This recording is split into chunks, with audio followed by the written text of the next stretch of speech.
Հրազդան հեռուստատեսության եթերում լուրերի լատվականն է, բարև ձեզ։ Հունվարի 21-ին պաշտոնապես մեկնարկվեց Հայաստանի Հանրապետության նախագահական ընտրությունների նախընտրական քարոզարշավը։ Ըստ Հայաստանի Հանրապետության ընտրական օրենսգրքի նախընտրական քարոզության ժամանակահատվածն սկսվում է թեկնածուների կուսակցությունների ընտրական ցուցակների գրանցման համար սույն օրենքով սահմանված ժամկետի վերջին օրվան հաջորդող 7-րդ օրը եւ ավարտվում քվեարկության օրվանից 1 օր առաջ։ Տվյալ դեպքում նախագահական ընտրությունների թեկնածուների գրանցումն ավարտվեց հունվարի 14-ին եւ դրան հաջորդող 4-րդ օրն այսօր է։ Կենտրոնական ընտրական հանձնաժողովն արդեն իսկ հրապարակել է նախագահի թեկնածուներին հանրային հեռուստատեսությամբ եւ հանրային ռադիոյով եթերաժամ տրամադրելու ժամանակացույցը։ Նշենք, որ ըստ օրենքի հանրապետության նախագահի թեկնածուն իրավունք ունի անվճար օգտվել հանրային հեռուստատեսության եթերաժամից ոչ ավելի քան 60 րոպե, իսկ հանրային ռադիոյի եթերաժամից ոչ ավելի քան 120 րոպե։ Նախագահի թեկնածուն իրավունք ունի իր նախընտրական հիմնադրամի հաշվին վճարովի հիմունքներով օգտվել հանրային հեռուստատեսության եթերաժամից ոչ ավելի քան 120 րոպե, իսկ հանրային ռադիոյի եթերաժամից ոչ ավելի քան 180 րոպե։ Նախընտրական քարոզարշավը կավարտվի փետրվարի 16-ին։ Դրան կհաջորդի լռության օրը, իսկ փետրվարի 18-ին կլինեն բուն ընտրությունները։ Հունվար ամիսը Հրազդան քաղաքի համար ձյունառատ էր։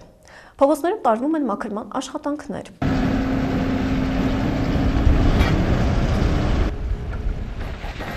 Մեկ շաբաթ է ընթանում են փողոցների մաքրման աշխատանքներ։ Առավոտյունը անհարմարություն է պատճառում թե հետիոտներին, թե վարորդներին։ Այսօր քաղաքացիներն ամենից շատ դժգոհ են կանգառների սառույցներից, որտեղ սպասելը վտանգավոր է։ Նշեմ, որ ամբողջությամբ մաքրվել է Կենտրոն թաղամասի օգոստոսի 23 փողոցը եւ գլխավոր կանգառներ։ Սա արդեն իսկ գովելի է, սակայն անտեսված են միկրոշրջան Վանատուր, Ջրարատ թաղամասերը։ Այստեղ ճանապարհներն էլ այնքան իդեալական վիճակում չեն։ Ձյունն առատ է, սառույցը պինդ։ Թերևս արժե ընդհանուր փողոցից դուրս գալ եւ ուշադրություն դարձնել քաղաքի այն հատվածների վրա, որոնք փոքրինչ բարձիթողի են։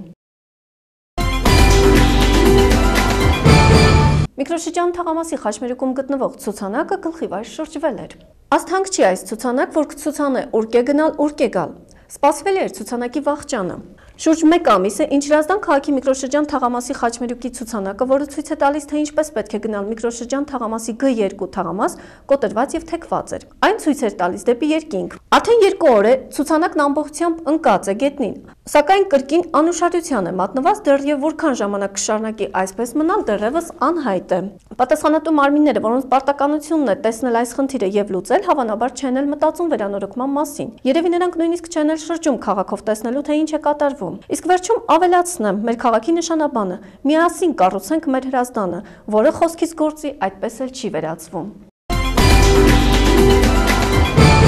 Արտակարգ պատահարների մասին։ Հունվարի 20-ին Վանատուր թաղամասում տեղի էր ունեցել ավտովթար։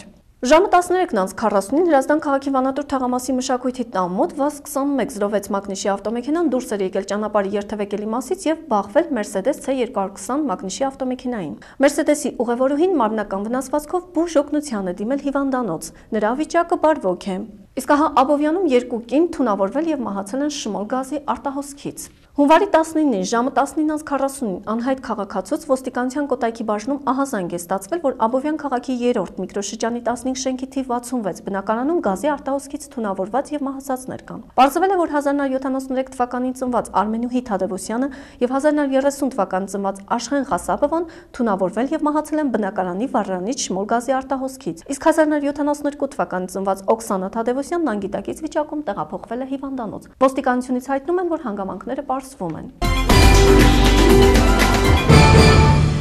Շարունակում ենք թողարկում։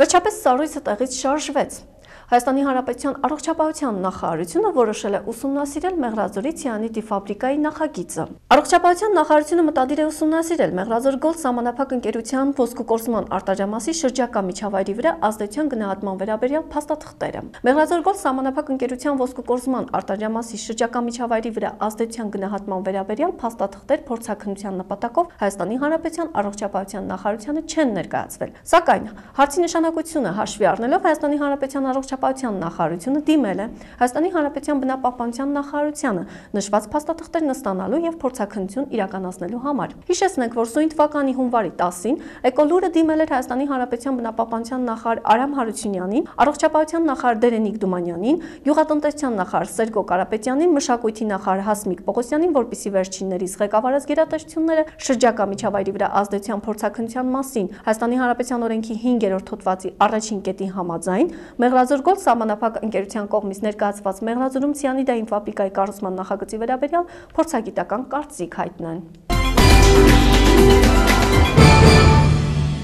Եվրոպայում ձնաբքի պատճառով հետաձգվել են հարյուրավոր չվերթներ։ Մեծ Բրիտանիայի, Գերմանիայի, Բելգիայի խոշոր օդանավակայաններում հետաձգվել են հարյուրավոր չվերթներ։ Չեղյալ են համարվել Լոնդոնի, Փարիզի, Ֆրանկֆուրտի օդանավակայանների ներքին եւ միջազգային չվերթները։ Սպասասրահում իրենց չվերթներին սպասող մարդկանց ապահովում են անհրաժեշտ ամեն ինչով, սակայն թե երբ հնարավոր կլինի իրագործել չվերթները, դեռևս պարզ չէ։ Ձնաբուքը մեծ խնդիրներ է առաջացրել նաեւ Ֆրանսիայի ճանապարհներին, որտեղ ավտովթարներ են լինում գրեթե ժամը 1։ Խոշոր մայրուղիներում ոստիկաններն են հերթապահում, սակայն նրանք էլ չեն հասցնում ամրագրել հերթական վթարը։